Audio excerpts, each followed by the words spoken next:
Hello बच्चों। तो आज हम रे ऑप्टिक्स का लेक्चर नंबर 2 लेकर के आए हैं और अपन इससे पिछले वीडियो में हमने पढ़ा था। लास्ट टॉपिक हमारा यही था कि properties of reflection of light through a plane mirror. उसमें अपन ने 3 पॉइंट कवर करे थे। जल्दी जल्दी तीनों पॉइंट रिपीट कर लेते हैं। फर्स्ट पॉइंट अपन ने कहा था कि अगर रियल ऑब्जेक्ट है तो उसका इमेज वर्चुअल बनता है प्लेन मिरर से, और अगर वर्चुअल ऑब्जेक्ट है तो उसका इमेज रियल बनता है। अच्छा, रियल वाली जो भी चीजें होती हैं वो मैंने कहा था in front of the mirror होती हैं, चाहे रियल ऑब्जेक्ट हो चाहे रियल इमेज हो। और जो वर्चुअल वाली चीजें होती हैं, यानी चाहे वर्चुअल ऑब्जेक्ट हो चाहे वर्चुअल इमेज हो, वो हमेशा बिहाइंड द मिरर होती है। क्लियर? अब देखिए पॉइंट नंबर 3 जो मैंने कहा था वो ये कहा था कि प्लेन मिरर से जितनी डिस्टेंस पर ऑब्जेक्ट होता है उतनी ही डिस्टेंस पर इमेज बनती है। पॉइंट नंबर 4 देखिए। पॉइंट नंबर 4 कह रहा है कि किसी भी प्लेन मिरर के लिए यानी समतल दर्पण के लिए उसकी फोकल लेंथ यानी फोकस दूरी और वक्रता त्रिज्या रेडियस ऑफ कर्वेचर कितनी ली जाती है? अनंत ली जाती है, इंफिनिटी ली जाती है। पॉइंट नंबर 5 देखिए, ये पॉइंट बड़े काम का है। The height of image formed by plane mirror is equal to height of object। कहने का मतलब किसी भी समतल दर्पण से, जैसे कोई भी समतल दर्पण है, किसी भी समतल दर्पण या प्लेन मिरर से जो इमेज बनता है उसकी हाइट बिल्कुल हाइट ऑफ ऑब्जेक्ट के इक्वल ही होती है। तुमने कहा सर इसको प्रूव करके बताओ, मैंने कहा ठीक है, तो मैंने इसको प्रूव करा। अब देखो आप प्रूव करके बताते हैं बच्चों। जैसे मान लीजिए ये कोई भी एक प्लेन मिरर है, समझना ये क्या है बच्चों, कोई भी एक प्लेन मिरर है, ठीक है। मैंने कहा कि इसके सामने रखा हुआ एक ऑब्जेक्ट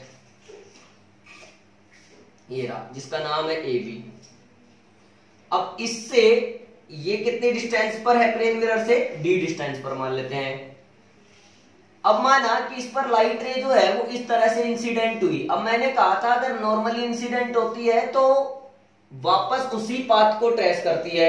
ऐसे एक लाइट रे और बनाई ताकि इमेज बन सके। अब इंसिडेंट रे ये रही जिस पर ऑब्जेक्ट है। अब जो रिफ्लेक्टेड रेज हैं उनको उनसे क्या बन जाएगा? इमेज बन जाएगा। तो ये इमेज रहा, इसको कहेंगे ए डैश बी डैश। यहां से दिख रहा है ये डी दूरी पर ही है। Here A dash B dash is equal to A B है। इसका मतलब आप ये कह सकते हैं कि height of object height of image के इक्वल होता है। एच आई बराबर एच ओ होता है। This is answer. क्या मेरी बात क्लियर है? यानी पॉइंट नंबर 5 आपको ये कहना चाह रहा है कि किसी भी प्लेन मिरर से ऑब्जेक्ट की हाइट इमेज की हाइट के इक्वल ही होती है। पॉइंट नंबर 6 देखते हैं बच्चों। पॉइंट नंबर 6 देखिए। पॉइंट नंबर 6 में ये कहना चाह रहा हूं, पहले आप सुनिएगा। मान लो कोई भी एक प्लेन मिरर है, एक समतल दर्पण है, तो किसी भी प्लेन मिरर से हमें अगर अपना पूरा इमेज देखना है तो पूरा इमेज देखने के लिए, अब ये तो है नहीं कि इतना सा मिरर ले लिया और कह रहे हैं भैया हमें पूरी इमेज दिखाओ, तो ये तो हो नहीं सकता है। तो क्या करेंगे? तो एक पर्टिकुलर हाइट होनी चाहिए मिरर की भी। तो to see full image of an object the minimum height of plane mirror should be equal to the half of the height of object. कहने का मतलब अगर किसी भी दर्पण से किसी भी मिरर से किसी ऑब्जेक्ट का पूरा इमेज देखना है तो उस दर्पण की न्यूनतम ऊंचाई उस मिरर की मिनिमम हाइट ऑब्जेक्ट की हाइट की जस्ट आधी होनी चाहिए। चलिए मैं यहां पर ये पॉइंट लिख भी देता हूं। पॉइंट नंबर 6 मानते हुए, to see full image of an object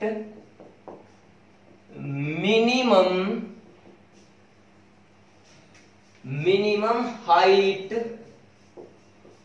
of plane mirror should be half of the height of object। सही। अब तुमने कहा कि सर सुनने में सब कुछ अच्छा लगता है।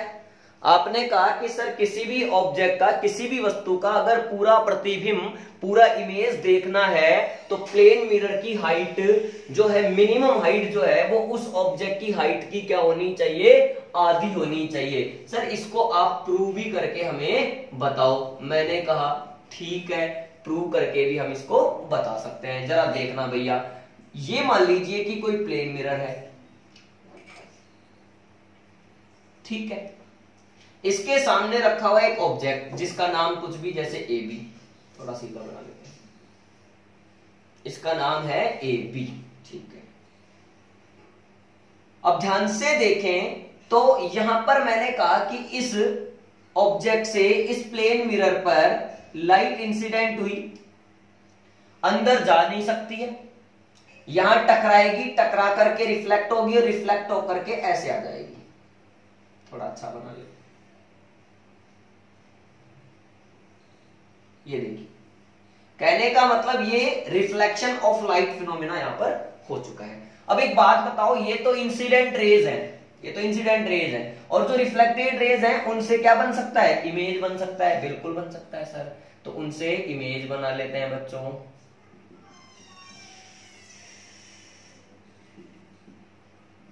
तुमने कहा ये ए बी है तो इसको ए डैश बी डैश मान लो, मैंने कहा बिल्कुल मान सकते हैं। अच्छा, अब सर एक बात हमें ये पूछनी थी कि सर आपने कहा था कि किसी भी ऑब्जेक्ट का अगर फुल इमेज देखना है तो उसकी हाइट जो होती है, सॉरी मिरर की जो हाइट होती है वो ऑब्जेक्ट की हाइट की आधी होनी चाहिए कम से कम, ज्यादा हो तो और भी अच्छा है। तो इसके लिए हम प्रूव करना चाह रहे हैं इस बात को। तो आप ध्यान से देखो, अगर मैं इसको ई मान लूं, इसको पी मान लूं, इसको क्यू मान लूं, तो यहां पर मुझे एक ट्राइंगल ये दिख रहा है और एक पूरा बड़ा ट्राइंगल दिख रहा है। तो triangle E P Q and triangle A dash B dash E are similar, दोनों समरूप हैं, और अगर सिमिलर है तो पी क्यू यानी भुजाओं का अनुपात, रेशियो ऑफ साइड क्या रहेगा, इक्वल पी क्यू बटा इस दूरी को कुछ ले लो बच्चों, कितने ले लें, डी ले लें, और ये डी पर ही बनेगा।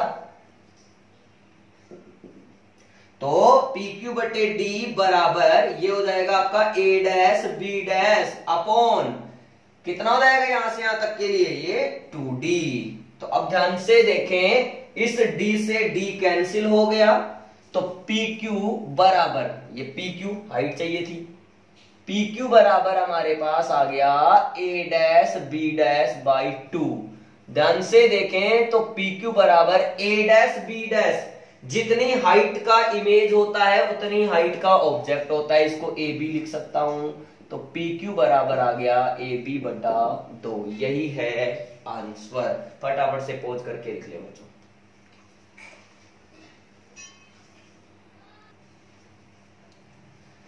ठीक है बच्चों, अब हम क्वेश्चन स्टार्ट करते हैं। देखिए, प्लेन मिरर पर बेस्ड बेसिक क्वेश्चन देखिए आप। A horizontal ray of light becomes vertical after reflection through a plane mirror making an angle theta with horizontal, then find the value of theta.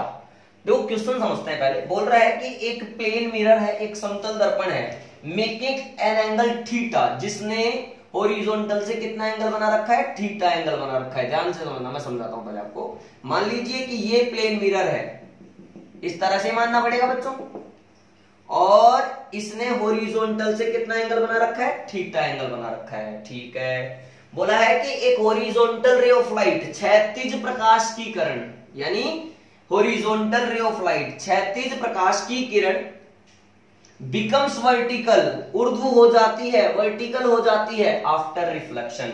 यहां टकराई, टकरा करके रिफ्लेक्शन हुआ और ये वर्टिकल हो गई है। Then find the value of this angle theta. अब क्या करें, सबसे पहले हमें पता है ये इंसिडेंट रे है, ये हम लोगों को पता है बच्चों रिफ्लेक्टेड रे है, परावर्तित किरण है। अपन ने क्या करा, एक अभिलंब ड्रॉ करा, यानी एक नॉर्मल बनाया ताकि एंगल बता सके। ये एंगल आई है तो ये भी आई होगा, क्योंकि परावर्तन के नियम कहते हैं, लॉज ऑफ रिफ्लेक्शन कहते हैं। ध्यान से देखें तो पता चलेगा कि सर अगर ये थीटा है तो एकांतर जेड ये भी थीटा होगा, सही। अब देखो आई प्लस आई 2i, इसको मैं ऐसे लिख लेता हूं, i plus I is equal to 90 degree, यानी 2i की वैल्यू कितनी आ गई, 90 डिग्री। अब अगर 2i 90 आ गया तो i की वैल्यू कितनी आ गई बच्चों, 45 डिग्री। अब ध्यान से देखना, ये जो है ये नॉर्मल है, इसका मतलब ये इस परावर्तक सतह पर अभिलंब है, तो ये पूरा एंगल कितना है, ये 90 डिग्री है। और अगर ये 90 डिग्री है तो आई प्लस थीटा भी कितना होना चाहिए, 90 डिग्री होना चाहिए। तो थीटा होना चाहिए 90 माइनस आई, तो थीटा कितना हो गया, 90 माइनस 45, बोले तो एंगल आ गया 45 डिग्री। This is answer. फटाफट लिखें।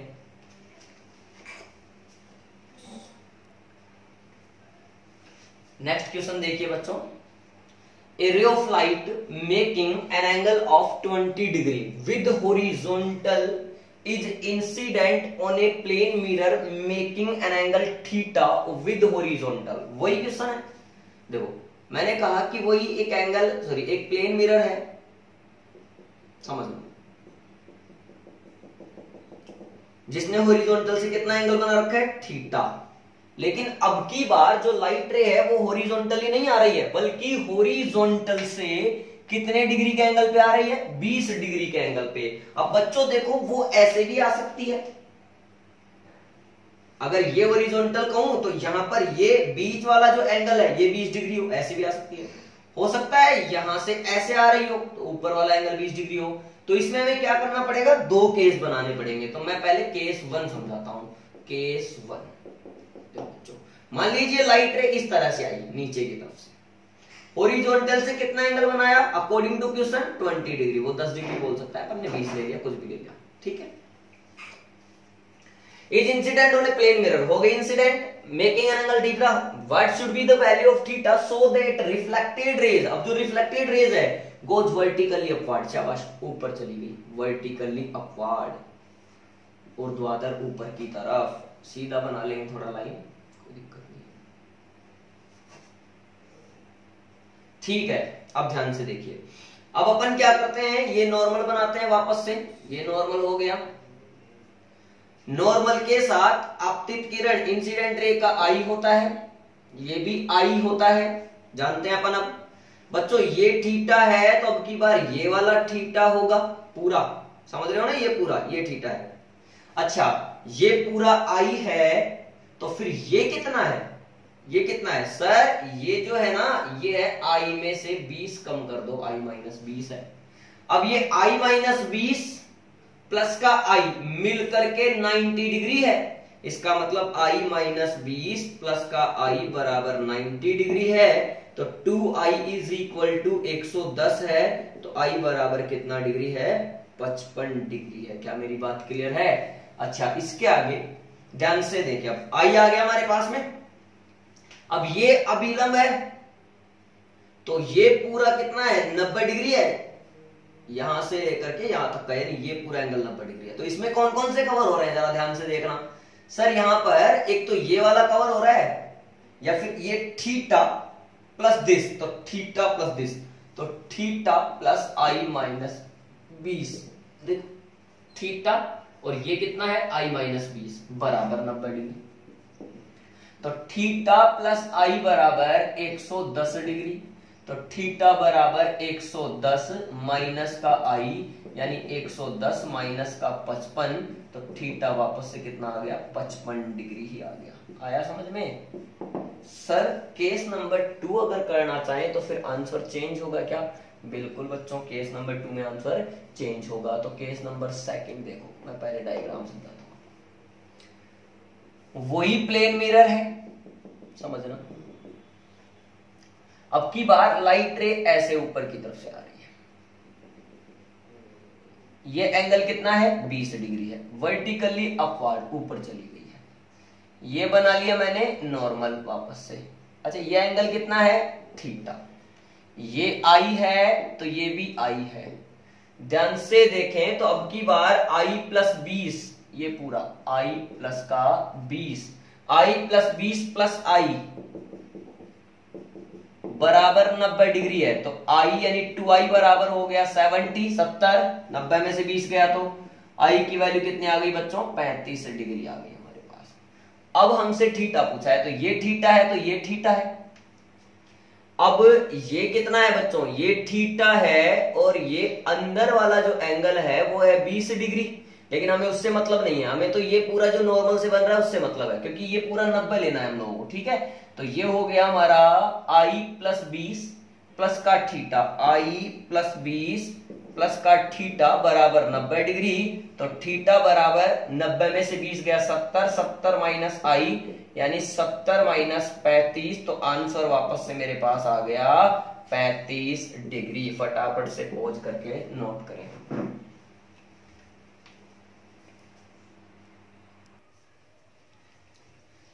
नेक्स्ट क्वेश्चन देखो बच्चों, सिमिलर सा है, थोड़ा सा कॉन्सेप्ट अलग है। बोला है वही है, एक प्लेन मिरर है।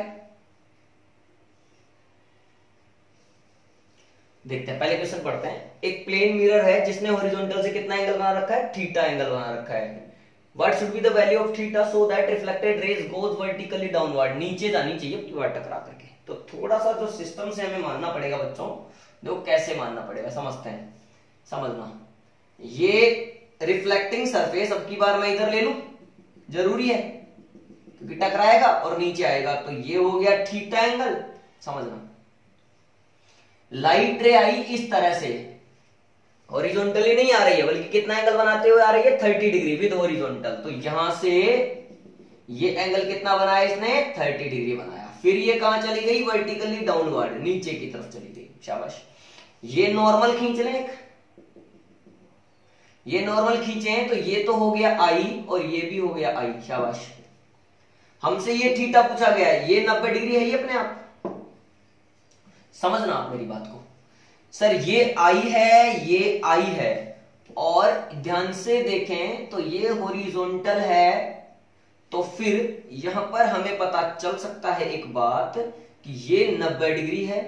एक ये अंदर का भी 90 डिग्री बना देता हूं मैं पहले, या अंदर का भी 90 डिग्री है या नहीं, बोलो है ना। अब देखना सर ये वाला भी 90 डिग्री होगा, कौन सा वाला, ये वाला, ये भी 90 डिग्री होगा। अब अगर मैं 90 को और इस 30 को मिला दूं तो ये टोटल कितना है, 120। और इस 120 डिग्री में कौन कौन कवर हो रहा है, एक तो ये वाला आई और एक ये वाला आई। तो I plus I is equal to 120 degree. तो आई की वैल्यू कितनी आ गई बच्चों, 60 डिग्री। आया समझ में। अब थीटा निकालना है तो ध्यान से देखना, यहां पर ये आया 60 डिग्री का और ये पूरा एंगल 90 है जो मैं बना रखा था अभी। ये पूरा एंगल 90 डिग्री का है कि नहीं है। अब इसमें से ये 60 है, अगर इसमें से ये 60 है तो ये कितना है, 30 है। समझ में आ रही है क्या मेरी बात आपको। अब इस ट्राइंगल में तीनों एंगल का सम कितना होना चाहिए, 180। तो थीटा प्लस 90 प्लस 30 बराबर 180। तो थीटा बराबर 9 3 12 120। 180 में से 120 को माइनस करा, थीटा की वैल्यू आ गई 60 डिग्री। यही है आंसर। फटाफट से नोट करें।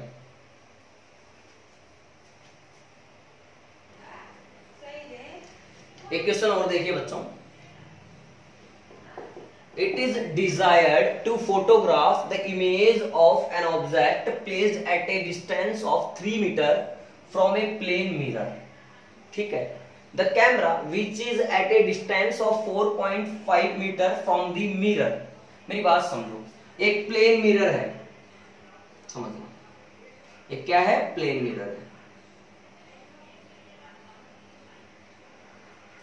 एक प्लेन मिरर से जो कैमरा रखा हुआ है वो रखा हुआ है कितने पर, बोलो, 4.5 मीटर पर, 4.5 मीटर। एक camera is placed at a distance of 4.5 metre from the mirror.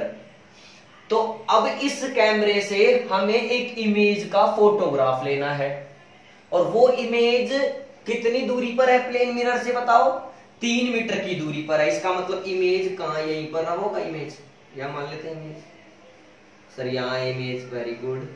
तो ये दूरी कितनी है फिर, अकॉर्डिंग टू क्वेश्चन 3 मीटर। इसका मतलब ऑब्जेक्ट भी फिर यही है 3 मीटर पर। ये ऑब्जेक्ट है, ये भी 3 मीटर होना चाहिए, क्योंकि जितनी डिस्टेंस पर ऑब्जेक्ट होता है उतनी डिस्टेंस पर इमेज बनता है। प्लेन मिरर से प्रॉपर्टी में सीखा था। हमसे पूछा गया है देन कैमरे को कहां पर एडजस्ट करना है ताकि ये ले पाए।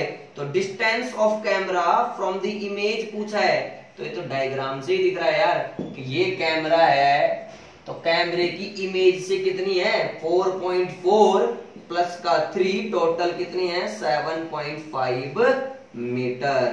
क्लियर है बच्चों, फटाफट से नोट करें। तो आज के लिए इतना ही काफी है, नेक्स्ट वीडियो में इससे आगे बढ़ेंगे। Okay, thank you.